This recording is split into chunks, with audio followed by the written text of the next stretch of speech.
Halo Sobat Klik Kaset, senang bisa ketemu lagi. Yuk, lanjut belajar bareng di tutorial kali ini. Setiap belanja modal yang dibeli lewat APBD perlu kita catat di sistem.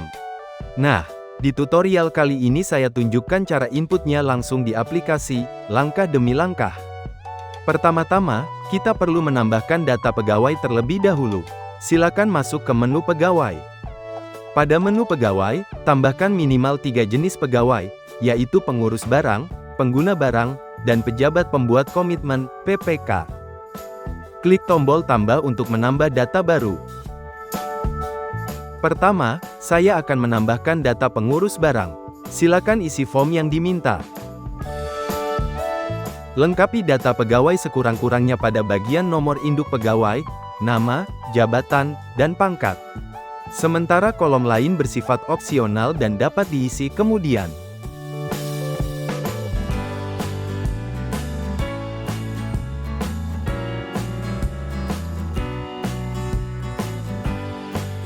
Kalau sudah selesai, jangan lupa klik simpan. Selanjutnya, silakan ulangi langkah yang sama untuk menambahkan data pengguna barang dan PPK, seperti yang sudah saya contohkan sebelumnya.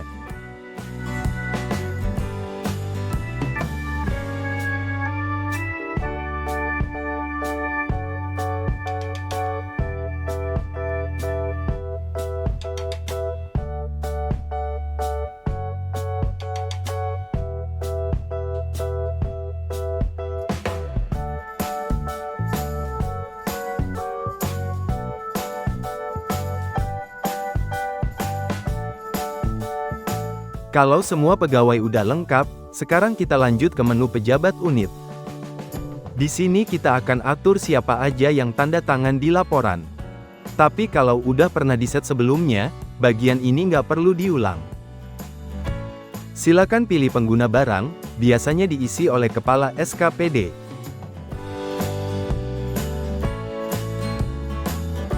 Langkah berikutnya adalah menambahkan data pihak penyedia.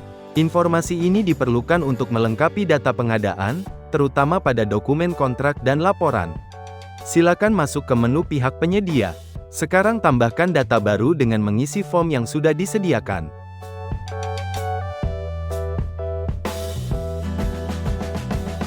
Lengkapi data pihak penyedia sekurang-kurangnya pada bagian nama instansi, nama pimpinan dan jenis usaha. Sementara kolom lain bersifat opsional dan dapat diisi kemudian atau dikosongkan.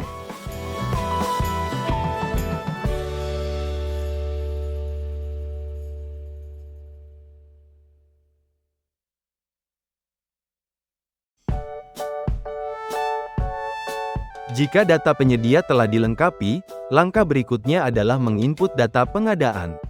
Silakan ke menu perolehan, pilih pengadaan APBD, kemudian pilih pembelian. Klik tombol tambah untuk menambah data baru. Silakan pilih bukti pembelian berupa kwitansi atau bukti pembelian lainnya.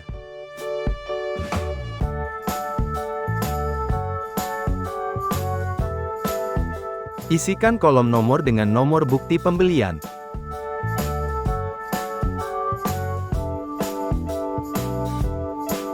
Silakan tentukan tanggal sesuai dengan tanggal pembelian. Tanggal tersebut akan tercatat sebagai tanggal perolehan barang.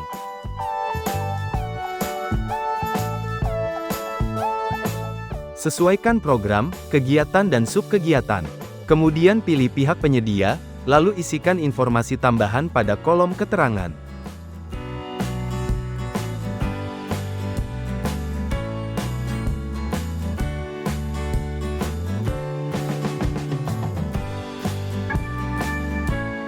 Jika tidak ada dokumen berita acara, bagian ini boleh dikosongkan. Selanjutnya, kita isi bagian surat pernyataan verifikasi. Lengkapi datanya mulai dari nomor, tanggal, nama pengurus barang, dan nama pejabat penatausahaan.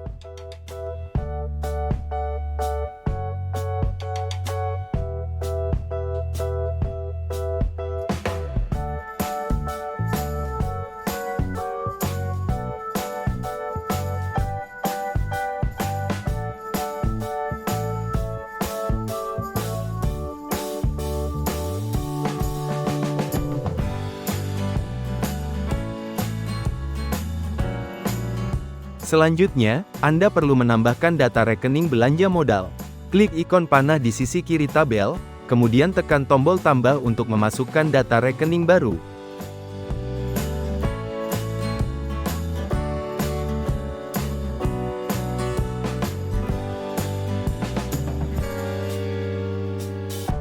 Setelah rekening belanja dimasukkan, sekarang kita lanjut ke tahap input barangnya.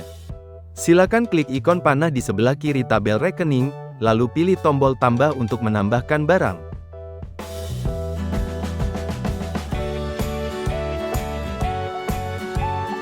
Saya akan mencontohkan untuk menambah data komputer unit dan harddisk eksternal. Sekarang saya akan input komputer terlebih dahulu. Lengkapi seluruh data barang dengan benar, mulai dari kode barang, satuan, jumlah, hingga harga satuannya. Pastikan harga yang diinput adalah harga per satuan barang, bukan total keseluruhan.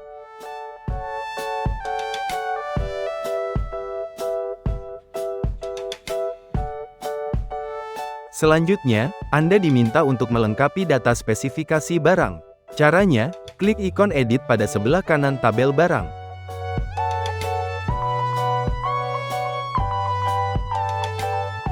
Silakan lengkapi form data spesifikasi barang dengan lengkap sesuai dengan informasi yang tersedia. Pastikan setiap kolom diisi sesuai data aset yang akan dicatat.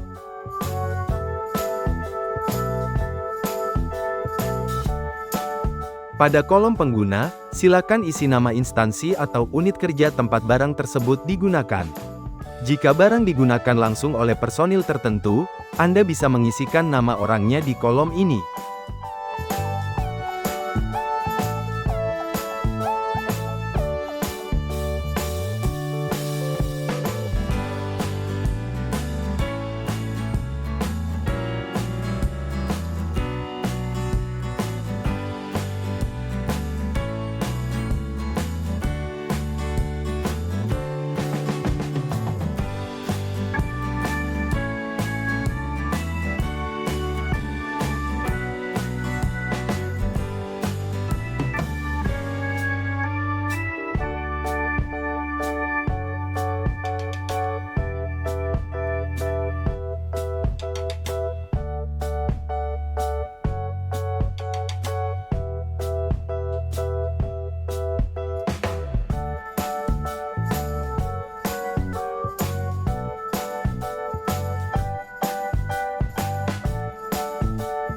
Setelah klik simpan, data spesifikasi berhasil diperbarui.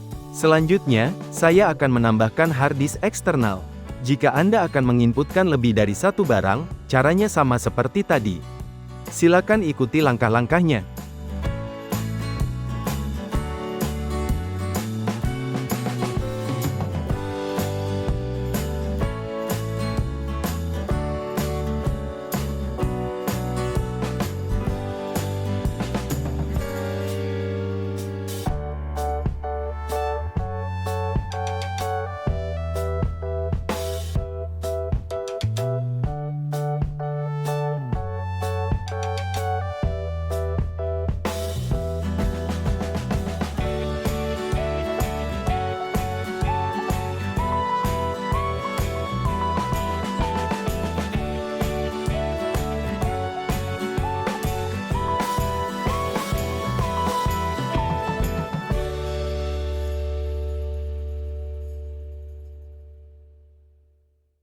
Setelah semua barang diinput, kita lanjut ke proses approval data. Proses ini berfungsi untuk mengunci data yang sudah dimasukkan dan menampilkannya di laporan. Supaya lebih mudah, kita tutup dulu semua tabel rincian dengan klik panah di sebelah kiri tabel.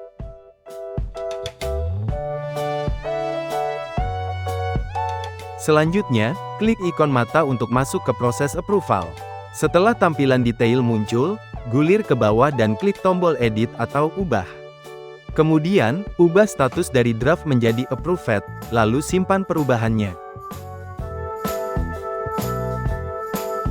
Begitu kita klik simpan, statusnya langsung berubah jadi warna hijau. Artinya, data yang tadi kita input sudah terkunci dan tidak bisa diubah atau dihapus lagi. Jika ada kesalahan saat penginputan, kita perlu membuka kunci datanya terlebih dahulu. Caranya, Klik ikon mata, lalu ubah status dari approve menjadi unapprove.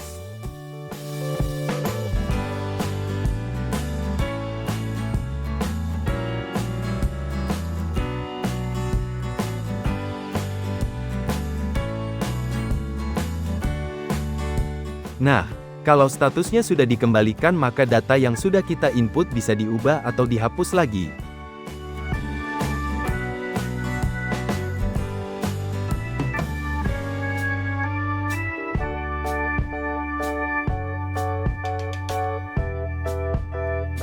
Saya akan approve ulang datanya karena kita akan mencetak laporan.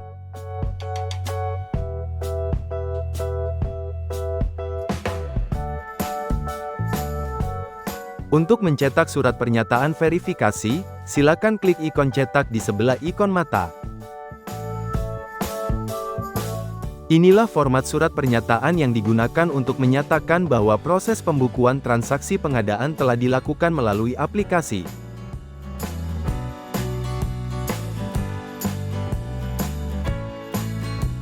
Selanjutnya, kita akan mencetak laporan pengadaan. Silakan masuk ke pelaporan lalu pilih laporan perolehan, kemudian klik menu laporan pengadaan APBD. Pilih jenis laporan pengadaan aset tetap bulanan. Kemudian pilih jenis aset sesuai yang sudah kita inputkan sebelumnya. Pilih periode atau bulan, lalu pilih klasifikasi. Kemudian isikan penanda tangan dan tanggal cetak.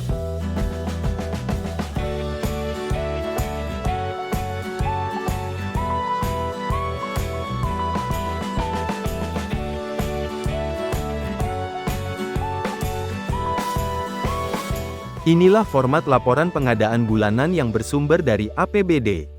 Menampilkan data-data yang sudah kita input sebelumnya. Demikian tutorial kali ini tentang cara input belanja modal yang diperoleh atas beban APBD melalui pembelian. Terima kasih sudah menyimak, sampai jumpa di tutorial berikutnya bersama Klik Aset.